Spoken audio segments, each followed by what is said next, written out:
Right, రజతోత్సవం సభకు సర్వం సిద్ధం అయిపోయినట్టుగా కనపడతా ఉన్నది. 90% కూడా సభ ఏర్పాట్లు మొత్తం కూడా అయిపోయినాయి, కంప్లీట్ అయినట్టుగా కనబడతా ఉన్నది.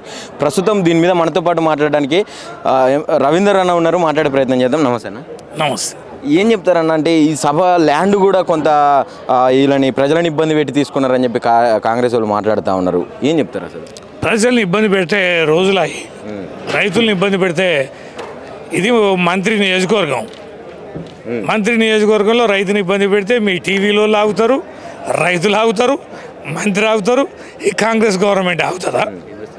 తప్పుడు మాటలు ఇవన్నీ. బ్రహ్మాండంగా రైతులు మా ఎలకతుర్తి మాజీ సర్పంచ్ మహేందర్ గారు ఉన్నారు, వారే మొత్తం వీరందరు నాయకులందరూ ఉండి రైతులు ఒప్పించి మొత్తం అండర్టేకింగ్ సంతకాలు ఎన్ఓసీలు ఇచ్చారు, కాగితాలు ఉన్నాయి. పోలీసు వాళ్ళు అడిగినారు మొత్తం మీ ఎన్ఓసీలు ఏంది, మీ కాగితాలు ఏందని మొత్తం జాబితా అంతా తీసుకొని ఇంచు వాళ్ళే లెక్కలు చూసుకొని పోయినది. పిచ్చి ప్రచారాలు, కల్పిత ప్రచారాలు, విష ప్రచారాలు. ఏం చెప్తారన్న అంటే కేసీఆర్ గారి మాటల కోసం ఎక్కడెక్కడి నుంచో రాష్ట్ర నలుమూలల నుంచి ఇప్పటికే ఒక సైడు ఎడ్ల బండ్లు, ఒక సైడు ట్రాక్టర్లు, ఇంకో సైడు పాదయాత్రలతో సైతం ఇక్కడికి చేరుకుంటా ఉన్నారు ఒక వారం రోజుల ముందల నుంచే.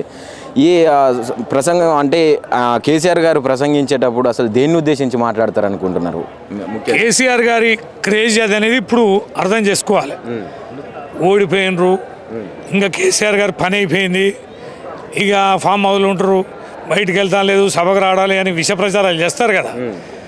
కేసీఆర్ గారు బయటికి వెళ్తే ఒక ప్రపంచంలాగా ఉంటుంది, ఒక ఉప్పెనలాగా ఉంటుంది అనేది అర్థమవుతుంది. కేసీఆర్ గారు ఏం మాట్లాడతారు అనేది అందరూ ఉత్సాహంగా ఎదురు చూసేది అదే కదా. ఏం మాట్లాడుతున్నారో రేపు సాయంత్రం తెలుసు, ఎలా ఉండబోతుంది ఉంటుంది చెప్తారు.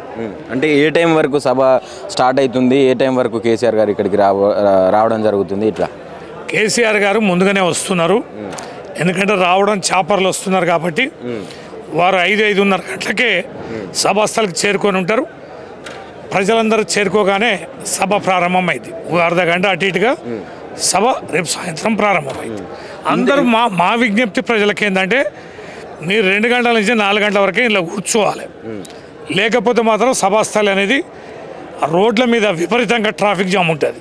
నేనేమంటానంటే మీరు ఎక్కడి నుంచో బయలుదేరుతారు, ఎలపొద్దుగల బయలుదేరకపోతే ఏమైంది, మీరు తీర సమయానికి అందరు కదే 4-5 గంటలకి దగ్గర పడలే చేరుతారు, మొత్తం ట్రాఫిక్ జామ్లు ఇరుక్కపోతారు.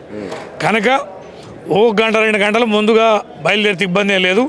బయలుదేరి వచ్చి లక్షలాది కుర్చీలు వేసినాం, ఇది సభాస్థలో కూర్చొని సభను జయప్రదం చేయాలి.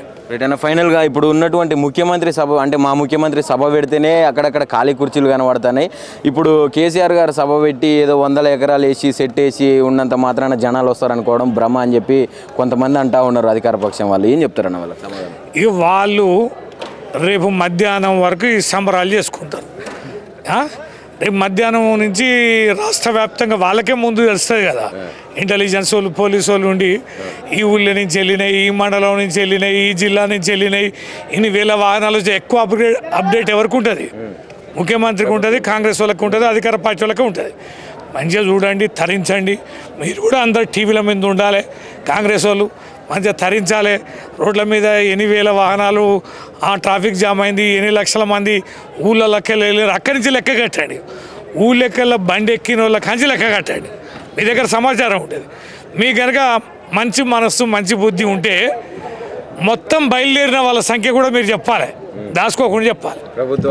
ప్రభుత్వం చెప్పాలి. ఊళ్ళ నుంచి వెళ్ళింది సభాస్థలు ఎంతమంది, రోడ్ల మీద ఎంతమంది ఉన్నారు, ఎంతమంది ఆ ట్రాఫిక్ జామ్లు ఇరక్కపోయిన అనేది కూడా లెక్కలతో సహా చూస్తారని చెప్తారు. అయ్యో వాళ్ళకి ఎక్కువ ఉత్సాహం ఉంది. నిన్న దానే నాగేందర్ అల్లే ఆ కేసీఆర్ సభకు పోతారు, ప్రజలు బ్రహ్మాండంగా పోతారు. కేసీఆర్ చూడాలనే క్రేజ్ ప్రజలకు బాగుందని కాంగ్రెస్ వాళ్ళు అంటారు.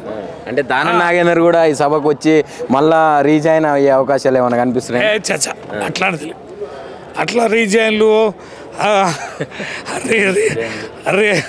రీజాయిన్లు ఏం లేవు, అట్లాంటి ఆలోచనలు ఏం లేవు. ఏం చెప్తారన్న ఫైనల్గా ప్రజలకు ఈ సభ సందర్భంగా? ఖచ్చితంగా సభకి తరలి రావాలి. తెలంగాణ పండుగ, తెలంగాణ రాష్ట్రాన్ని తెచ్చిన పార్టీ, తెచ్చిన నేత, రజతోత్సవ వేళ ఇది మా కుటుంబానికి ఒక పెద్ద పండుగ. ఈ జాతరలో భాగస్వామ్యం కావాలి, ఇవన్నీ తనివితీర చూడాలి. ఇది అసాధారణం. ఇది ఏ రాజకీయ పార్టీ ఈ సభ పెడదామన్నా కూడా వాళ్ళ గుండె ధైర్యం చాలదు. ప్రజల ముచ్చట వచ్చుడు ముచ్చట కాదు, ఈ అరేంజ్మెంట్లు ఏర్పాటు చేయడం అనేది కూడా ఇంకో రాజకీయ పార్టీ ఆలోచన కూడా చేయలేదు. మీరు చూడండి, నా కాంగ్రెస్ కానీ బీజేపీ రెండు జాతీయ పార్టీలు కదా, ఎంతో కాలం నుంచి అధికారం ఉన్నోళ్ళు కదా, పెట్టబడిన ఒక సభ ఇట్లాంటిది సంగతి తెలుస్తుంది. Thank you. ఇది అంటే బీఆర్ఎస్ కార్యకర్తలు నాయకులే కాదు, పూర్తిగా కాంగ్రెస్ వాళ్ళు కూడా ఈ సభ కోసం ఉత్కంఠభరితంగా ఎదురు చూస్తూ ఉన్నారు. వాళ్ళే ఎక్కువ ఎదురు చూస్తున్నారు ఈ సభ కోసం అని చెప్తా ఉన్నారు. రేపు నిజంగానే ప్రభుత్వానికి ఒక పెద్ద రాడ్ ఇస్తారు కేసీఆర్ అని చెప్పి రవీంద్రన్న చెప్తా ఉన్నారు. దీంతో పాటుగా ఇక్కడ ఉన్నటువంటి ఇక్కడికి విచ్చేసేటటువంటి ప్రజలందరికీ కూడా కొంచెం సేఫ్గా ఉండండి, సేఫ్గా రండి అని చెప్తా ఉన్నారు. వేల సంఖ్యలో ట్రాఫిక్ జామ్ అయ్యే అవకాశం ఉంది, వాహనాలని రోడ్ల మీద నిలిచిపోయే అవకాశం ఉన్నది. ఖచ్చితంగా మీరు 2 గంటలకే రావాలి, ప్రజలందరూ కూడా 2 గంటలకు వచ్చి ఇక్కడ మీ సీట్లలో ఆసీనులు కావాలని చెప్పి కూడా ముందస్తుగానే చెప్తా ఉన్నారు. దాంతోపాటు కేసీఆర్ గారి కార్యాచరణ ఏదైతే ఉన్నదో సాయంత్రం 5 గంటలు 5:30 సమయంలో ఇక్కడికి చాపర్లో వచ్చి 8 వరకు సభ పర్మిషన్ ఉంది కాబట్టి సభ అనంతరం వాళ్ళు మళ్ళీ తిరిగి బస్సు మార్గంలో అంటే రోడ్డు మార్గంలో తిరిగి వెళ్ళిపోయే పరిస్థితి ఉన్నదని చెప్పి కూడా రవీంద్ర గారు చెప్తా ఉన్నారు. కెమెరా పర్సన్ రాఘవేంద్రతో నవీన్, ఆద్య టీవీ.